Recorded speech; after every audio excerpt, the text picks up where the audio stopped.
Hello, I'm A.J. Cristol. I am a member of the Naval War College Foundation.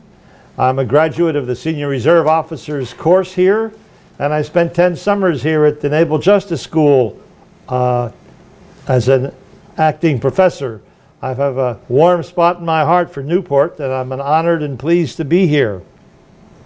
As you were just told, I spent 38 years in the Navy as an aviator and an international lawyer.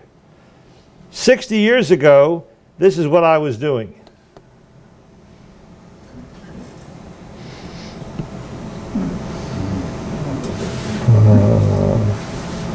Okay. That's me. Is your gear down? I hope so.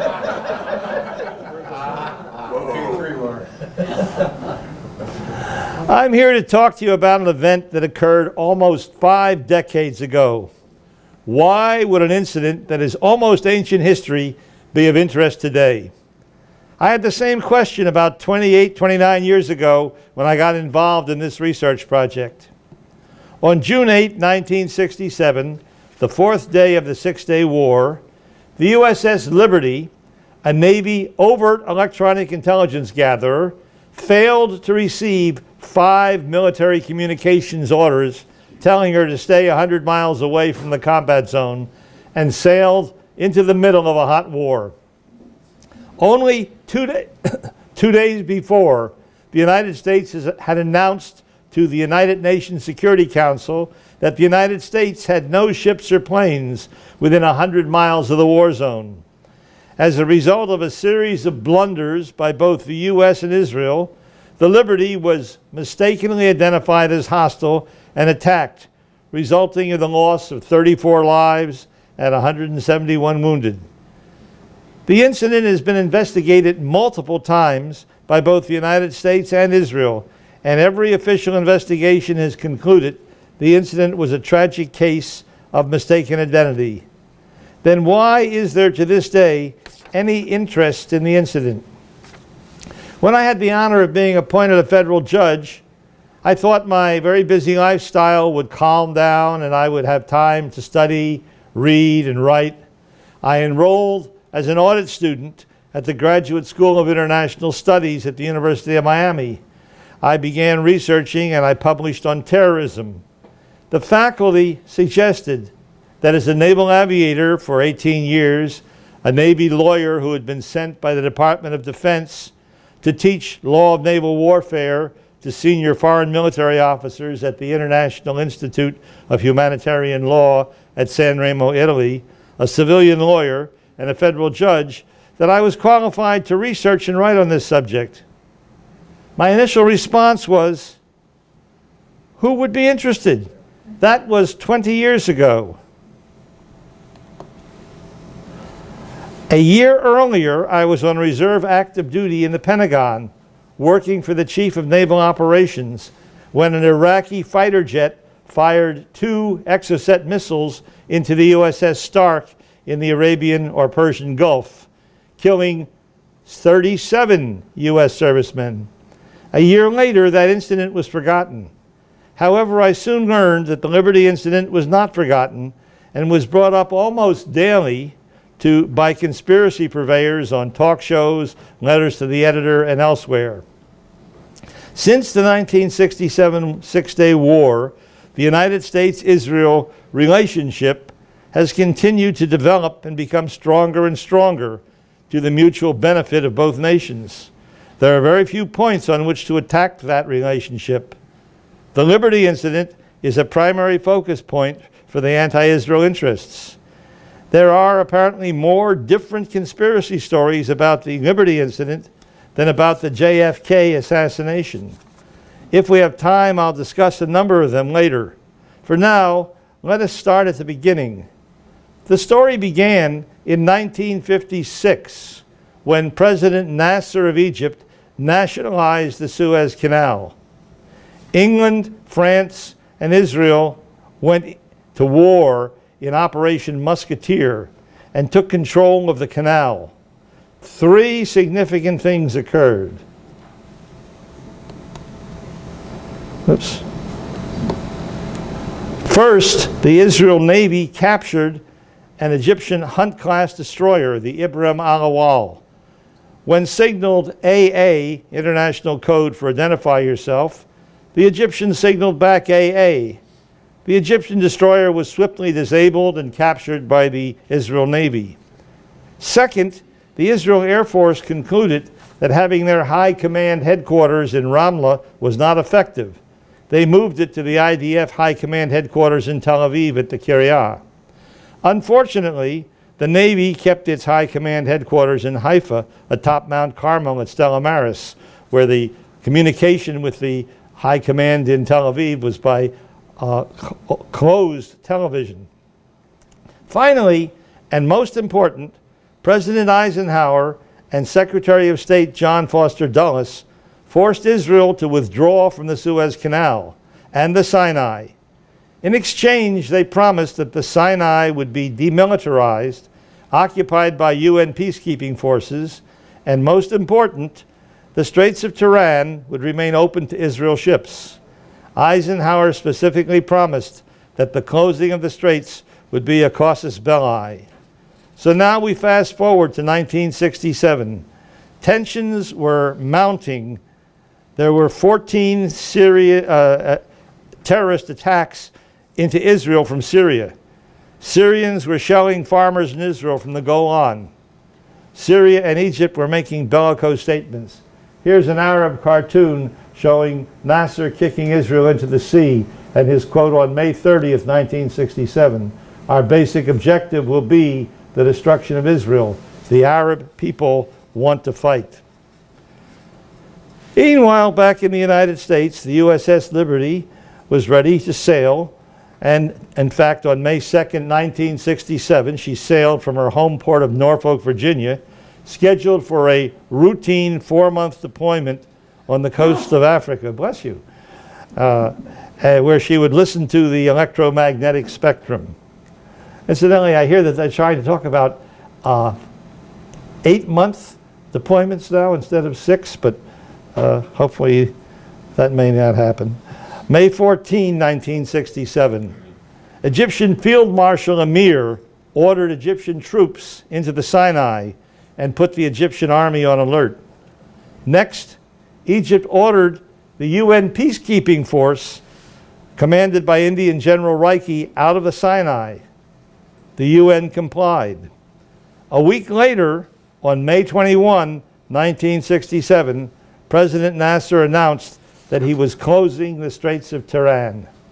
Now, we had excellent communication with Israel, and we knew what was going on in Israel and on Israel's side of this event. But in Egypt, the U.S. ambassador, Lucius Battle, had left his post and returned to Washington. I interviewed him later in Washington, and he had not yet been replaced by Ambassador Nolte, who had not presented his credentials to President Nasser. And Nasser wouldn't speak to a deputy chief of mission, so the U.S. had no knowledge, or no specific knowledge, of what was going on the Sinai, whether what Amir announced was true, and they were concerned. I had the honor of interviewing Secretary of State Dean Rusk at Athens, Georgia, and he confirmed to me the excellent wide open communication between the U.S. and Israel, and the lack of communication between the U.S. and Egypt. On May 23, the National Security Agency ordered Liberty, which at that time was in port in Abidjan, Ivory Coast, to proceed at best speed to a point off Egypt, near Port Said.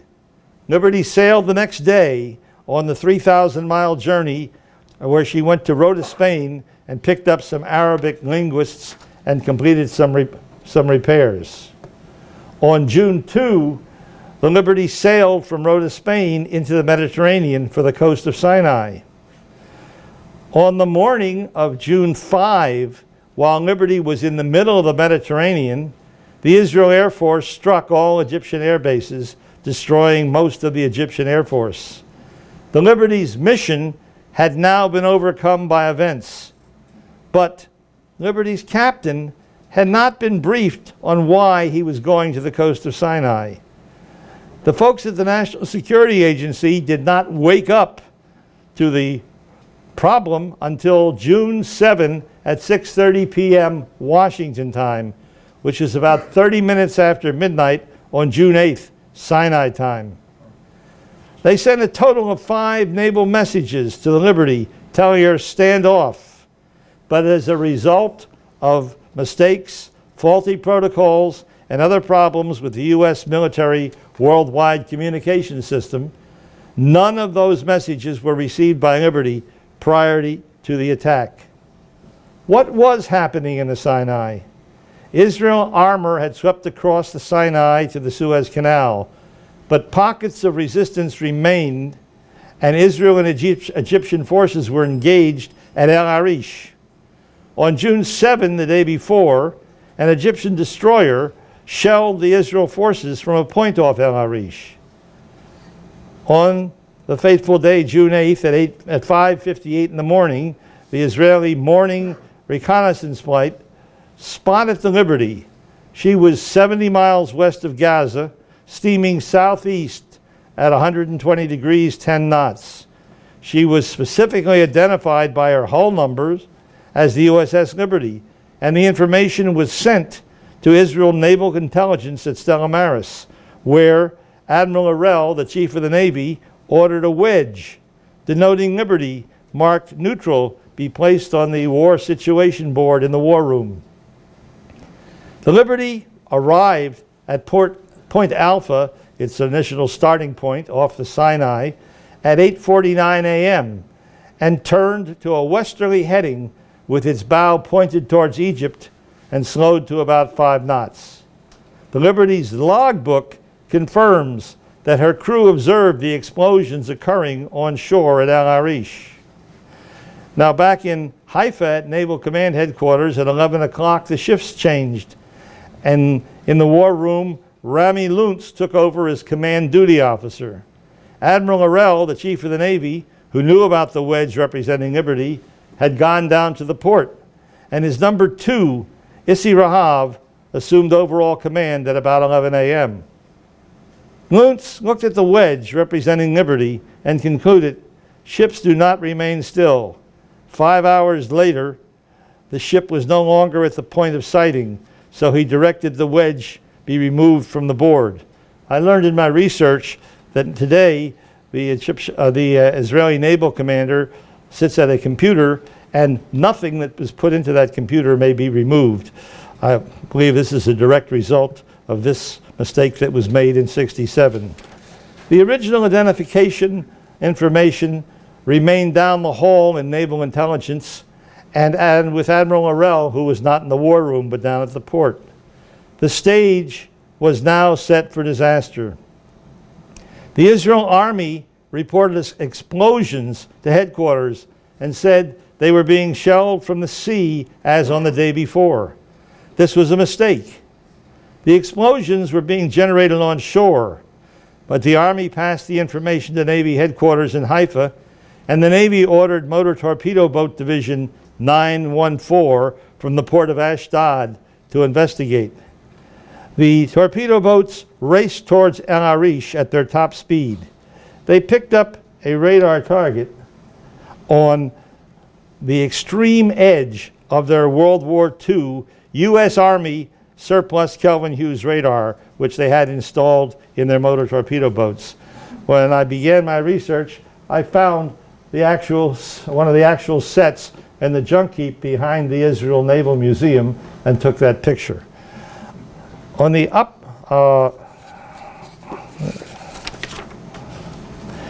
the 20-year-old combat information officer miscalculated Liberty's speed at 28 or 30 knots.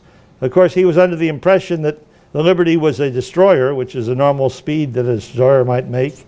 The MTB division commander concluded they could not catch the target and called for air assistance.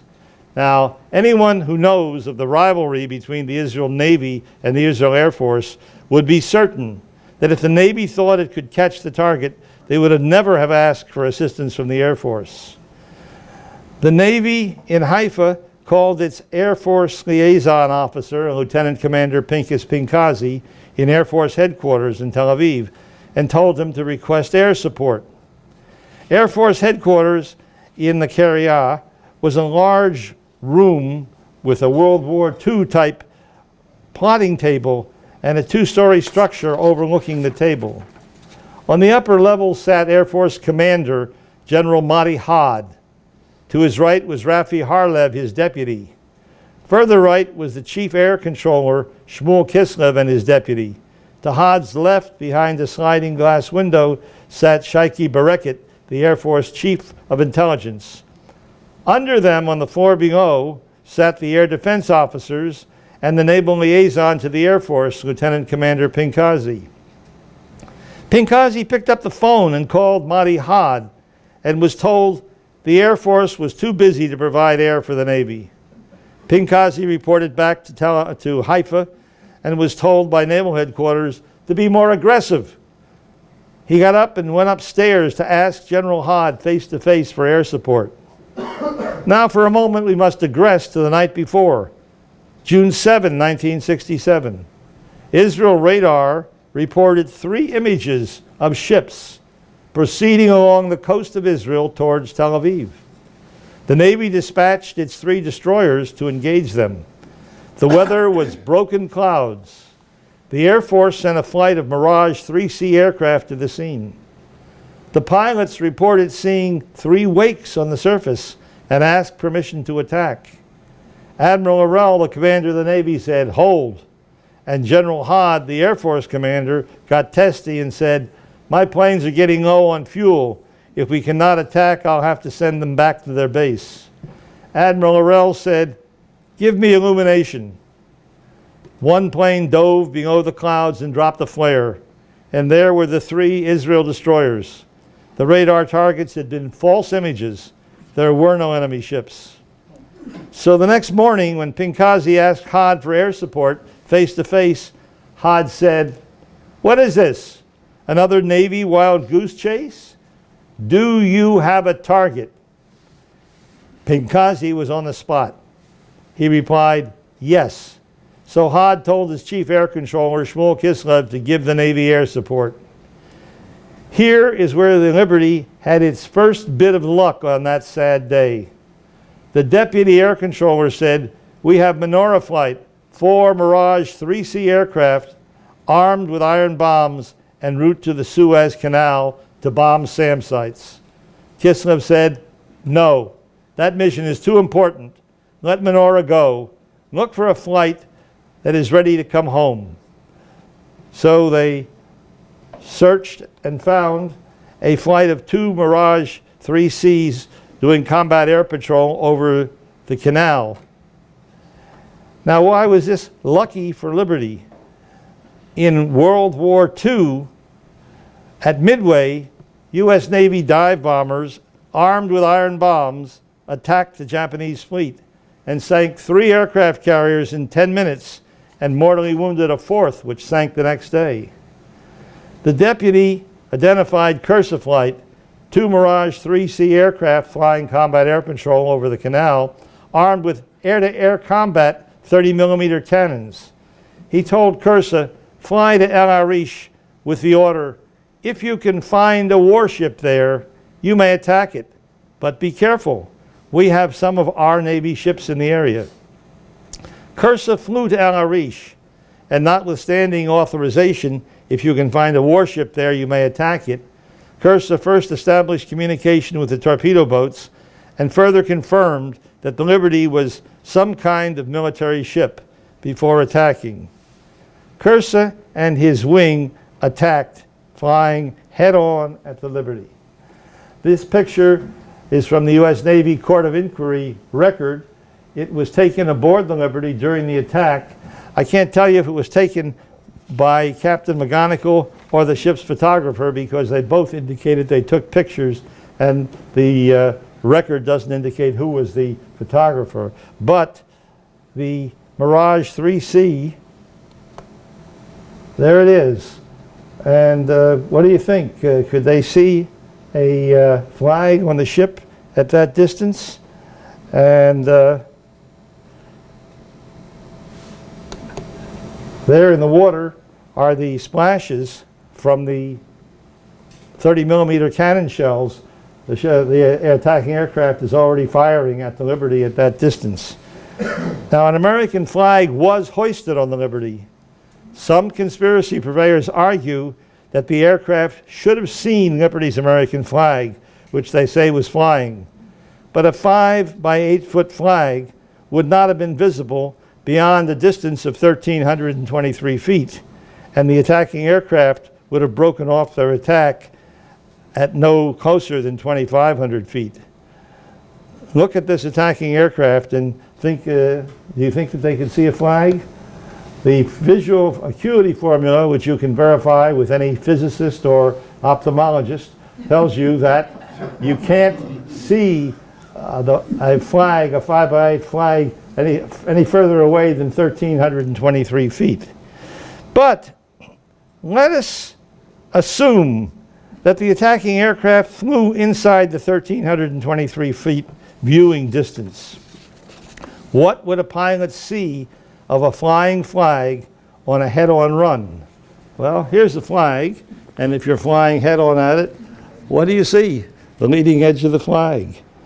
There is no question the flag was hoisted, but was it flying?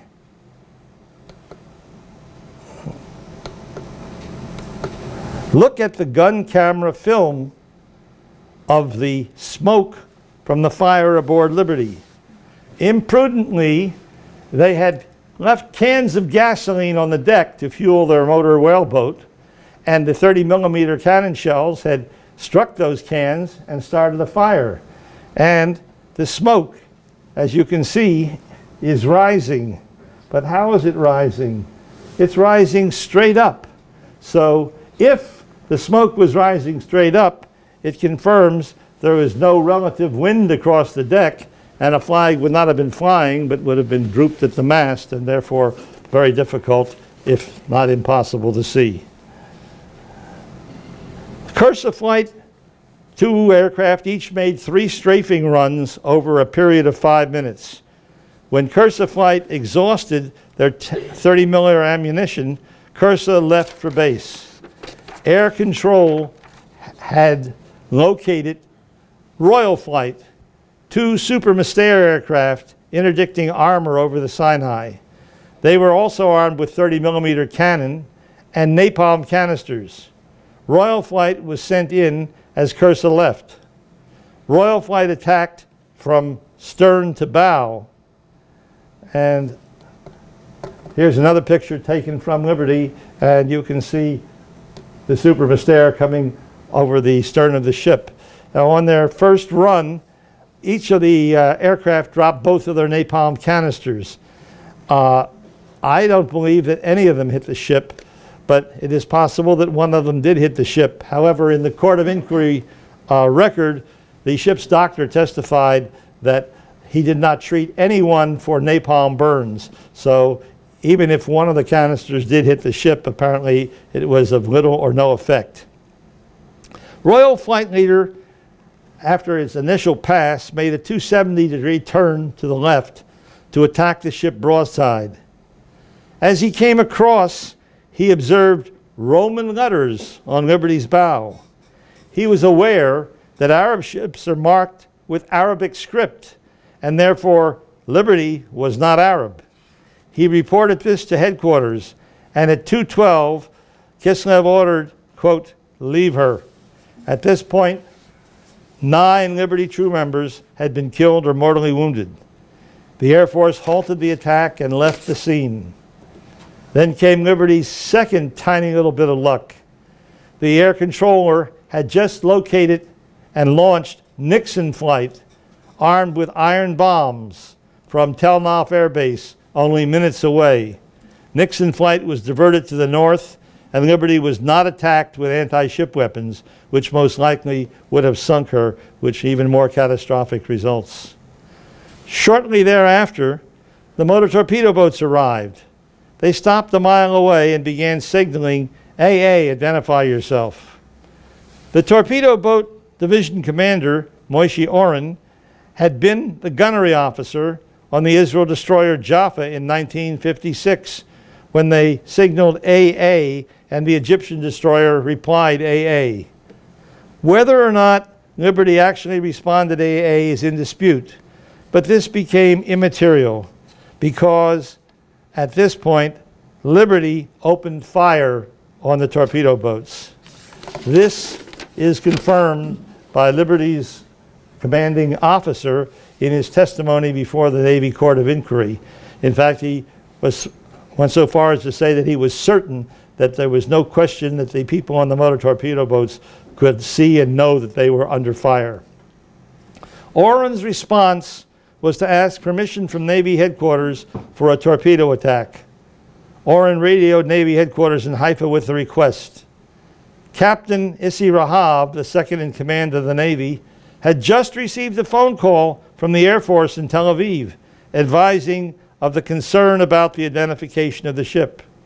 Rahab said, "Hold up, we have doubt about the ship's identification." It is not recorded, but I can imagine what Oren said to Rahab. "You SOB, you're sitting there warm and dry and safe in Haifa. That ship is shooting at me. I have no doubt about its identification. It's hostile." The argument was persuasive and overwhelming. Rahab gave the okay for the torpedo attack, and tragically 25 more Americans died from a torpedo which struck the middle of the Liberty. Now, following the attack, Israel rescue helicopters arrived at 3:12, 44 minutes after the attack was over. A helicopter saw and reported an American flag on the ship. Conspiracy purveyors love to tell that an Israeli pilot was recorded reporting an American flag on the ship, but they neglect to tell that the pilot was not an attacking pilot and that the sighting was 44 minutes after the attack was over. 4 interesting things happened.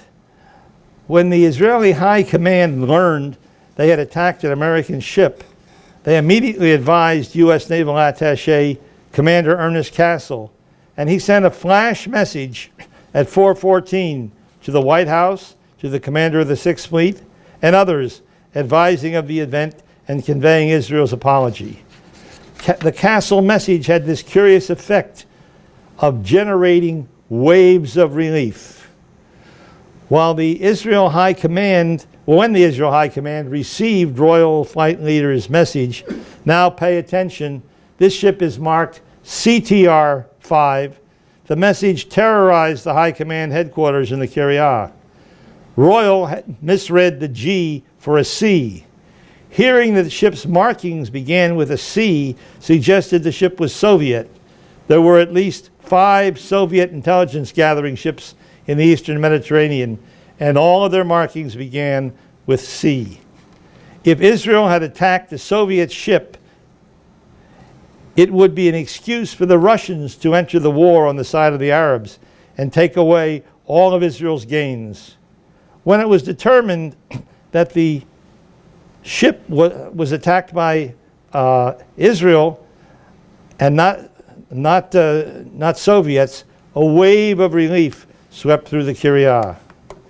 Now, President Johnson was in his bedroom on the morning of June 8th when he got the first message by telephone from Walt Rostow that one of our ships had been torpedoed in the Mediterranean.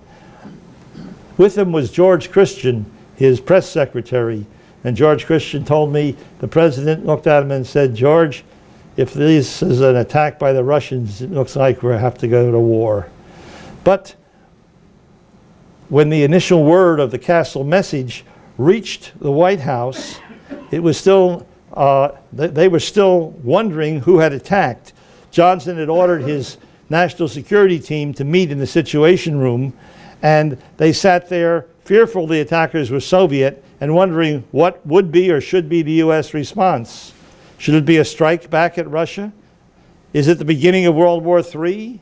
Are we on the edge of a nuclear exchange? And then Castle's message arrived. And here's the team in the Situation Room. You can see Dean Rusk and George Bundy and Clark Clifford. And the president is standing under a clock. And if you look at it closely, you'll see it's right around 11 o'clock. And that was about the time that the message arrived, advising the United States that the attack had been by Israel and not by the Soviets. And as a result, a wave of relief swept through the White House Situation Room. The attacker was our friend Israel, not the Soviet Union. World War III was off the table. But out in the Mediterranean with the Sixth Fleet, Admiral Martin was aboard his flagship, the Little Rock. And his staff had the same concern as Washington, except it was more immediate. The USS Saratoga, one of two carriers, Saratoga and America, that were steaming with the Sixth Fleet, was steaming alongside a Soviet destroyer. They had their guns pointed at each other. Should the United States open fire first? Were the Soviets about to open fire? When the Castle message reached the bridge, the flag bridge of the Little Rock, a wave of relief swept through the flag bridge. It was not time to start fighting with the Russians. Finally, at the U.S. Embassy in Cairo, where the initial report of the attack had been received, there was deep concern that the Egyptians or the Soviets had attacked the Liberty, and that would bring the U.S. into the war on the side of Israel. Now, the U.S. Embassy, this is the old one, was in the heart of Cairo. I'd been there, and in my opinion, it's since been rebuilt, but in my opinion, it was the least secure and most unprotected U.S. embassy in the world. The embassy was under siege by street mobs, and it was uncertain if the Egyptian army or police would continue to protect the embassy. When the Castle message was received confirming that Israel and not Egypt or the Soviets had attacked Liberty, Ambassador Richard Parker, Ambassador Parker was a wonderful gentleman. He served as ambassador to 3 Arab states, and he was very helpful to me in my research. Sadly, he passed away in January. But at the time, he was a political counselor in the embassy and confirmed that a wave of relief swept through the U.S. Embassy in Cairo. Well, back in Israel, Israel provided Castle with a Super Freelon helicopter, and he flew out to the Liberty and was the first U.S. person to reach her. The aircraft of the Sixth Fleet were hours away, and the ships almost a day away. Castle was initially mad as hell.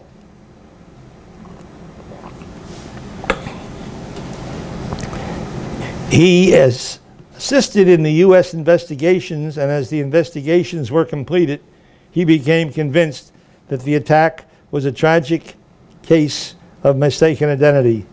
Here's what Captain Castle told Thames Television in 1983.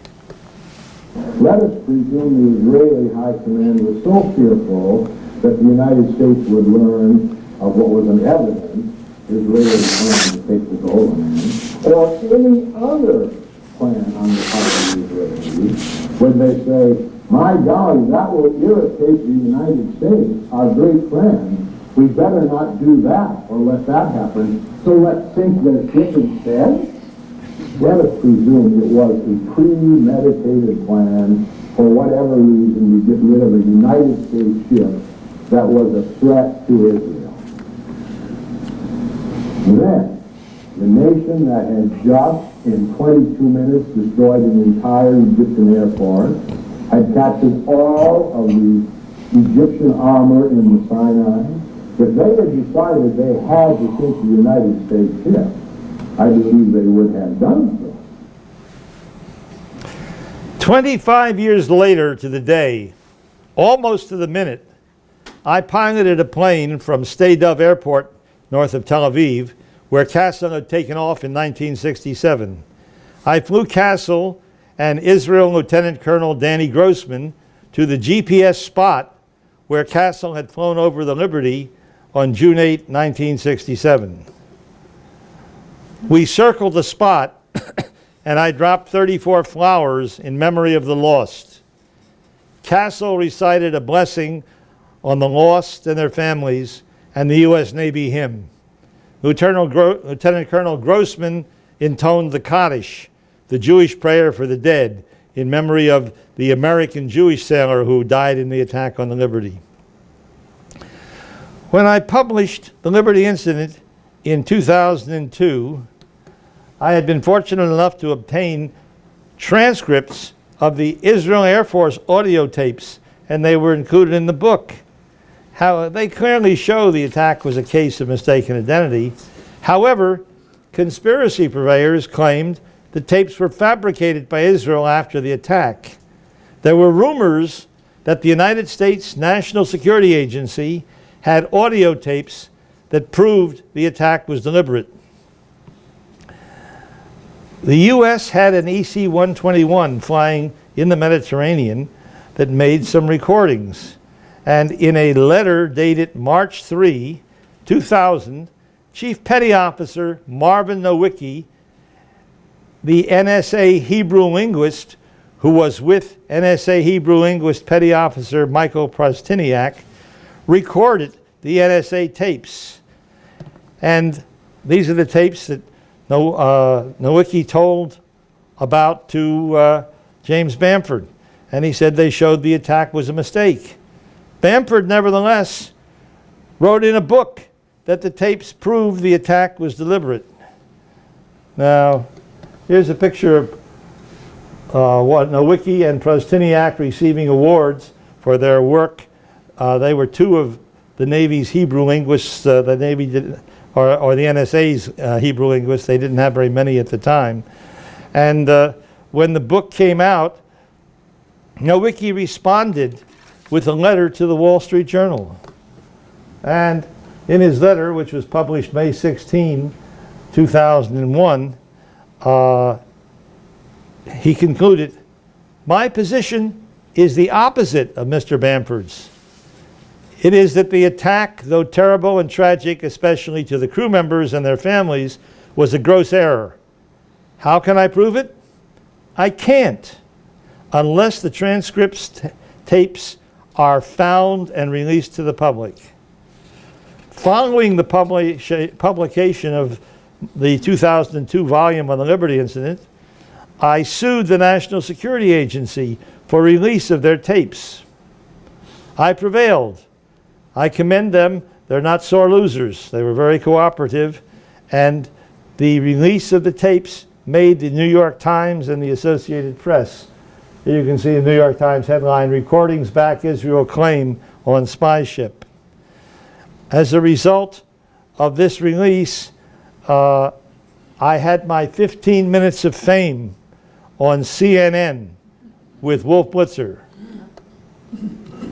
Had a 30-year-old mystery. What really happened in the Israeli attack on the USS Liberty? We'll sort through some newly released classified information. Welcome back. This past week, the U.S. government declassified secrets about a long-time naval controversy, a 1967 attack by Israeli forces on the USS Liberty.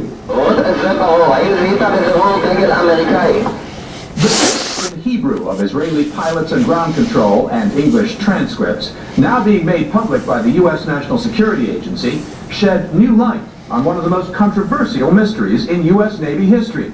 Why did the Israelis attack an American surveillance ship that was monitoring communications in the Six-Day War?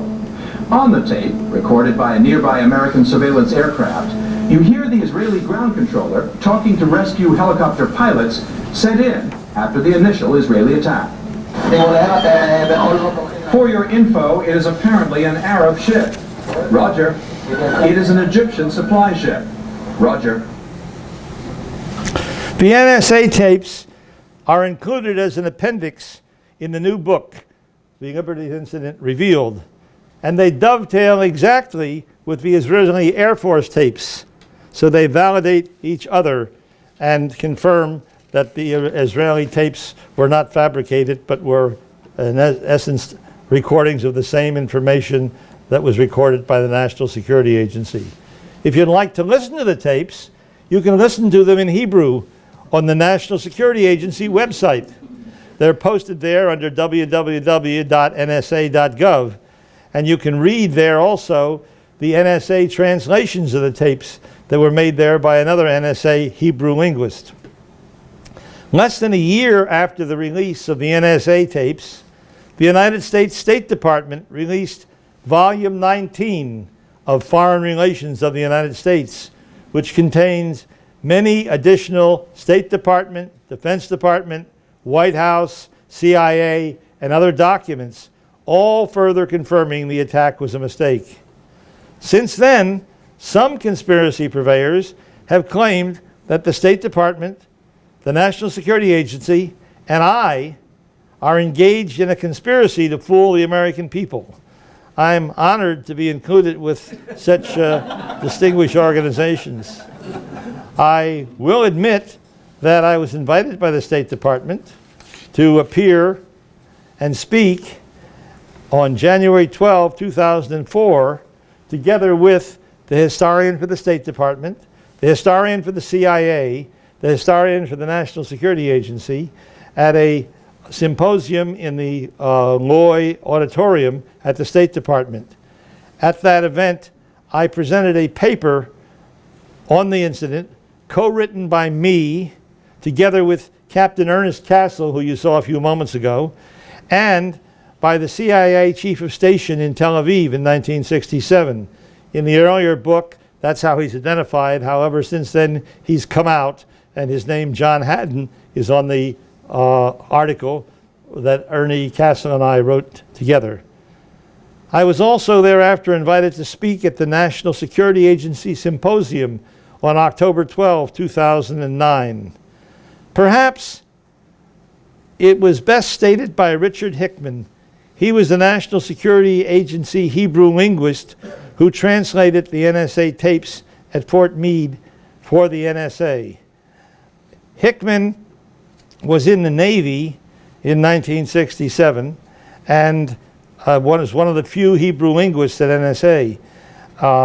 He had sailed with the Lopez on a cruise together with an NSA civilian named Al Blue. And here's what he had to say. Al Blue, the NSA Arabic linguist, was a friend of mine. Incidentally, Al died in the attack. We were both on the Valdez during February, April of '67, having picked up the ship in Masua, Ethiopia, and rowed it up the canal into the Mediterranean and out to Barcelona.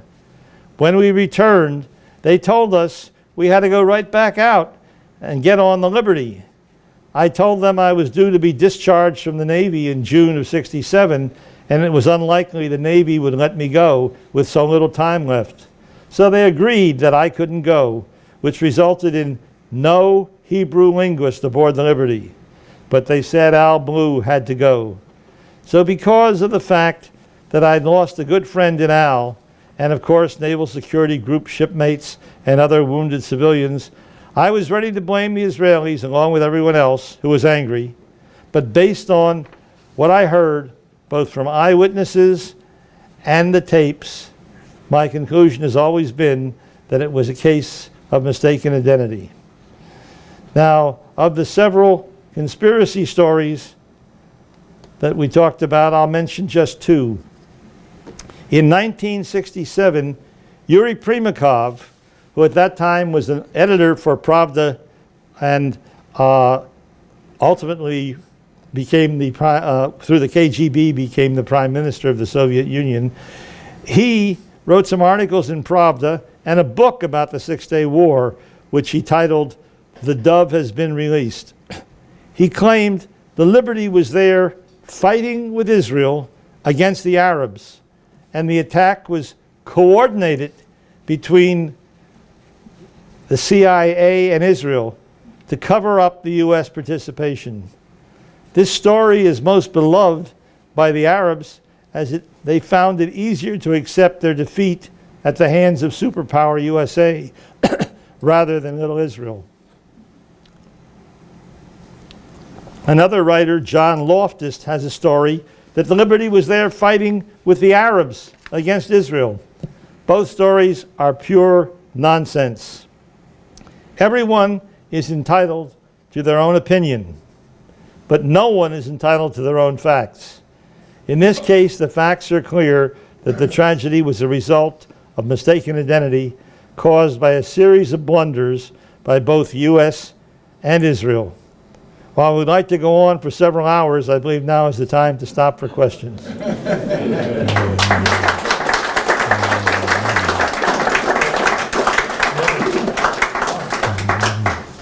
Yes, sir. Was the seaworthy, was the Liberty seaworthy after the attack?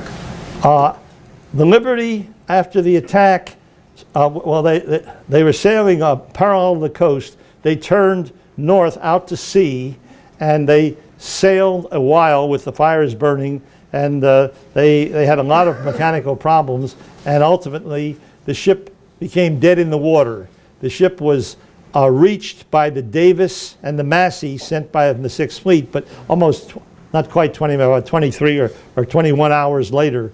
And at that time, the Davis put on board a gentleman named Paul Tobin, who many of you may have known. He ultimately became the oceanographer of the Navy, and then he was the director of the Naval Historical Center in Washington. And he and their ship's damage control officer worked on the problem. They got the boilers up, they got the ship underway, and they were originally ordered to go to Crete, and while en route they got a message, no, go to Malta instead. So they sailed under their own power. The Navy tugboat Papagaia was also sent to the scene to tow them, but it wasn't necessary. Liberty could proceed under its own power, and the Papagaia trailed a quarter of a mile behind, watching for anything that might wash out the hole in the side of the ship so that no secret documents were lost. Yes, sir. I recall that there was a ceremony later about passing out decorations. Who got them and what were they for? Well, there were several ceremonies. One ceremony was, there were many Purple Hearts, many Bronze Stars, many Silver Stars. One Silver Star went to Commander Maurice Bennett. Maurice Bennett got a Silver Star and the Purple Heart for saving lives on the ship that day. When my first book came out, Bennett read it and sent a message to his friends on the Liberty. I've read the book and it seems to explain everything. He got return messages, "You traitor." In any event, there are a number of, there's quite a number of photos which you can see of the people getting their awards. I can't tell you the number, but a large number. And then there was a separate award given to the captain of the Liberty, Bill McGonigal. And Bill was awarded the Medal of Honor. And it was awarded at the Washington Navy Yard. And some people said that this was a slight by the president. And I did some research on that, and I discovered that both the State Department and the Defense Department wanted to keep this low key because of these arguments that Liberty was there fighting against the Arabs, and they set it up at the Washington Navy Yard. I've been there for retirement services of many of my friends, and there are many other Medal of Honors given there. But in any event, there was a story that President Johnson gave 13 Medals of Honor at the White House the same day that McGonigal got his Medal of Honor at the Navy Yard. Check that out, and that's false. I have a letter from Bill McGonigal, with whom I became friendly over the course of my research, and in which I said to him, look, if he didn't want to, honor you, he could have just not signed the citation. And Bill said, yeah, that makes a lot of sense. And so I can't tell you the total number, but there were numerous awards. Yes, sir. Given that Liberty was not engaged in espionage, I would assume that the subtitle of your book, identifying it as a spy ship, you're right. was not of your doing. You're right. That's the publisher's idea. As I started out, I said a Navy overt intelligence gatherer. And now Liberty was sailing normally on the high seas and listening to what was broadcast. That's not spying, that's intelligence gathering, which is 95% of what the CIA does. But nevertheless, if you'll pardon my saying so, a spy ship sounds more sexy than an overt intelligence gatherer, and that's why the publisher... It tosses a bone to the conspiracy guys, doesn't it? I guess it does. Yes, sir. You don't need to see an American flag to recognize whether a ship is a combatant or not a combatant, and particularly whether it's capable of bombarding a shoreline. I mean, I know, all of us aviators know from over a mile away what kind of ship that is. How was that explained in all of this? Well, I mean, there were a number of, first of all, remember there were numerous mistakes. And this was in the middle of a situation where shooting was going on. There had been the shooting the day before by a destroyer, and now here's a ship 14 miles offshore, not a mile, but 14 miles offshore.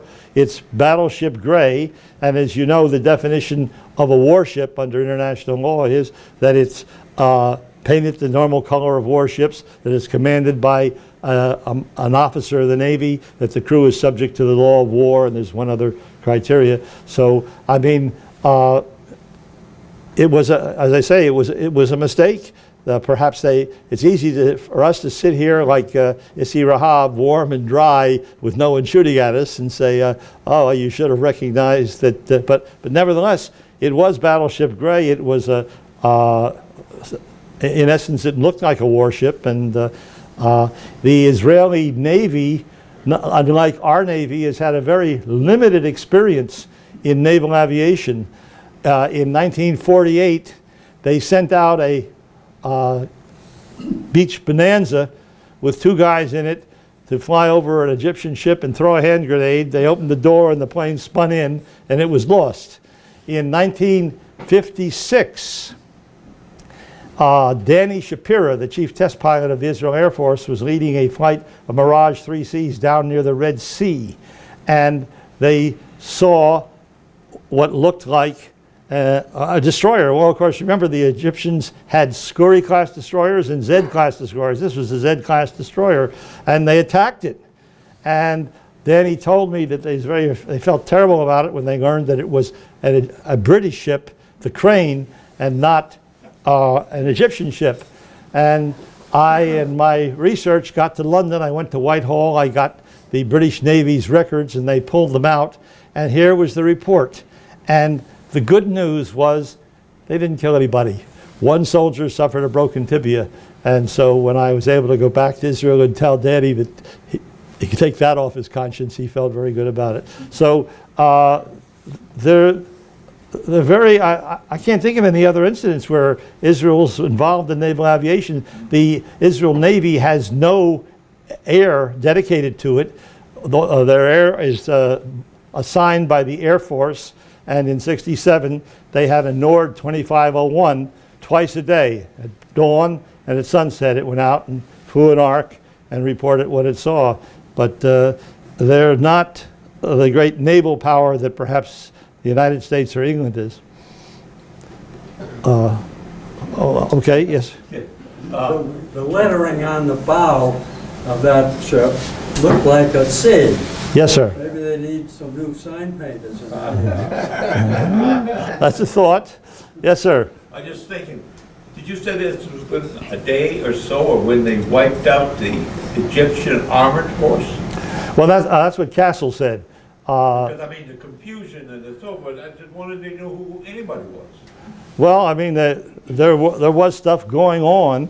And, of course, there's another explanation that comes from some of the folks in Israel. The CIC officer who made the mistake on the speed, 22-year-old guy, he was so upset about this that he left the Navy and switched to the Air Force and became an F-16 pilot. But the story that he likes to tell is that on the first day of the Six-Day War, the Navy launched 6 SEAL missions into 6 Arab ports.